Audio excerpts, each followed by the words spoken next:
ओम नमः शिवाय। संपूर्ण शिव पुराण विदेश्वर संहिता प्रथम खंड। तीर्थराज में मुनियों का समागम। श्री व्यास जी बोले, एक समय की बात है कि श्री गंगा जी तथा कालिंदी के संगम परम पावन प्रयागराज में सभी ऋषियों मुनियों का समागम हुआ। उस समय पौराणिक सूत जी वहां आए तो सभी ऋषि मुनियों ने उठकर उनका आदर सत्कार किया और यथा पूजन सत्कार करके आसन दिया और उनसे हाथ जोड़कर कहने लगे, हे मुनीश्वर, कलयुग में सभी प्राणी पाप ताप से पीड़ित होकर सत्कर्म से रहित, पर निंदक, पर स्त्रीगामी, दूसरों की हत्या करने वाले, देह अभिमानी, आत्मज्ञान रहित, नास्तिक, माता पिता से द्वेषी और स्त्रियों के दास हो गए हैं। वैश्य भी संस्कार से हीन, अपने धर्म से रहित, कुमार्गामी हो गए। ऐसे ही शूद्र भी अपने कर्म को छोड़कर तिलक छापा लगाकर ब्राह्मणों का सा आचार करने वाले, नकली तपस्वी, ब्राह्मणों के तेज हरता, शालीग्राम आदि पाषाणों का दम से पूजन करने वाले, कुकर्मी, विद्यावाद विवादी, धर्मलोपक, दंभी, अभिमानी, क्रूर, धर्म वर्ण के नाशक, दुष्ट कर्मी हो गए हैं। स्त्रियां भी धर्म से रहित हो गई हैं। वे तमोगुण वाली, पति से विमुख, यार के साथ रहने वाली, माता पिता की भक्ति से रहित, नित्य रुग्ना रहा करेंगी तथा उनकी नष्ट बुद्धि संतानों की दशा भी क्या होगी। वे सद्गति को किस उपाय से प्राप्त होंगी। अतः इस दुख से निवारण कराने वाला कोई सरल उपाय बताएं। मुनियों की ये बात सुनकर सूत जी शंकर जी का ध्यान करके कहने लगे, श्री शिव पुराण की संहिताओं के भेद। सूत जी बोले, हे मुनीश्वरों, आपने लोक हितकारी उत्तम प्रश्न किया है। कली के पापों का नाश करने वाला परमार्थदायक ये शिव पुराण वेदांत का भी सर्वस्व है, जिसके पढ़ने सुनने से मुक्ति पद की प्राप्ति होती है। व्यास के द्वारा कहे गए इस पुराण का बहुत ही महत्व है। व्यास जी का कथन है कि इस शिव पुराण का एक या आधा श्लोक भी कोई पढ़ेगा तो पाप से छूट जाएगा और सावधानी से पूरा पाठ करेगा तो जीवन मुक्त हो जाएगा। इसके अनुसार आचरण करने वाला तो एक एक अश्वमेध यज्ञ का फल प्राप्त होता है। शिवजी ने इस सुधा को स्वयं उपनिषद रूपी समुद्र से मंथन करके निकाला है। अतः जो कोई इसका पान करेगा वह अमर हो जाएगा। इसमें धर्म, अर्थ, काम और मोक्ष चारों पदार्थों का विवेचन है, उनकी प्राप्ति के उपाय हैं तथा शिवजी की लीला और सभी ज्ञान विज्ञान हैं। शिवजी के इसे पहले 1,00,000 श्लोकों का बनाया था। पहला विदेश्वर संहिता, दूसरा रुद्र संहिता, तीसरा विनायक संहिता 10-10 हजार श्लोकों की तथा चौथा उमा संहिता, पांचवा मातृ संहिता 8-8 हजार श्लोकों की, छठा एकादश रुद्र संहिता 13,000 श्लोकों की,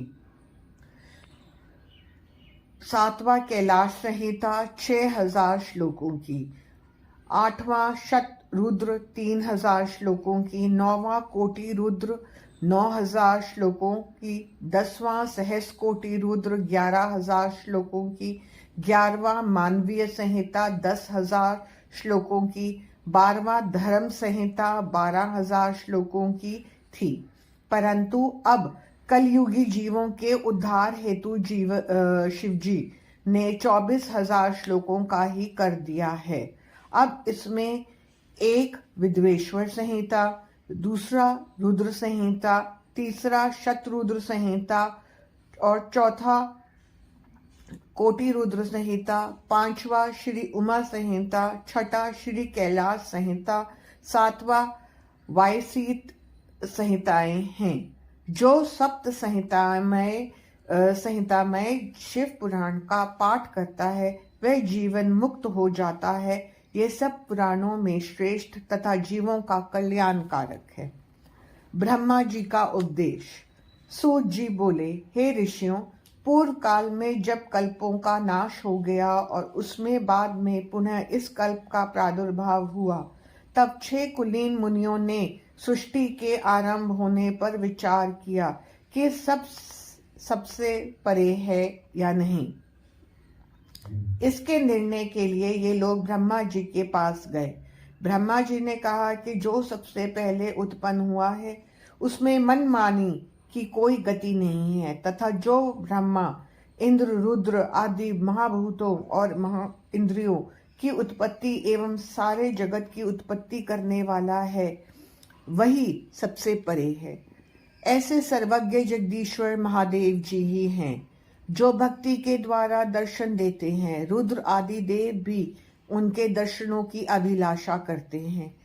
उनके प्रसाद से, भक्ति से ही उनके प्रसाद की प्राप्ति होती है। जिस प्रकार बीज से अंकुर और अंकुर से बीज की उत्पत्ति होती है। अतः आप लोग महादेव जी की प्रसन्नता के लिए एक दीर्घ यज्ञ का सन्माय मनाएं, जिसमें शिवजी की कृपा से आपको साध्य और साधन का ज्ञान होगा। मुनियों ने कहा, हे भगवान, ये साध्य और साधन क्या हैं? ब्रह्मा जी ने कहा कि साध्य विशिव पद है और साधन उनकी सेवा करना है। वेद विधि से उनकी आराधना करने पर उनकी प्राप्ति होती है। जो जैसा करता है उसे वैसा ही फल मिलता है।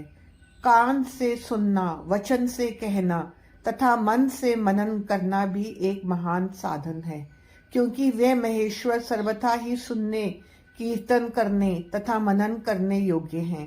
अतः साध्य तक पहुंचने के लिए साधन पर जुट जाना चाहिए। गुरु के द्वारा शिव योग को प्राप्त करें।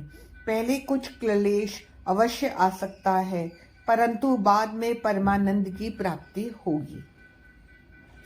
सनत कुमार व्यास संवाद। मुनियों ने पूछा कि ब्रह्मा, श्रवण, मनन और कीर्तन क्या हैं, कैसे किए जाते हैं?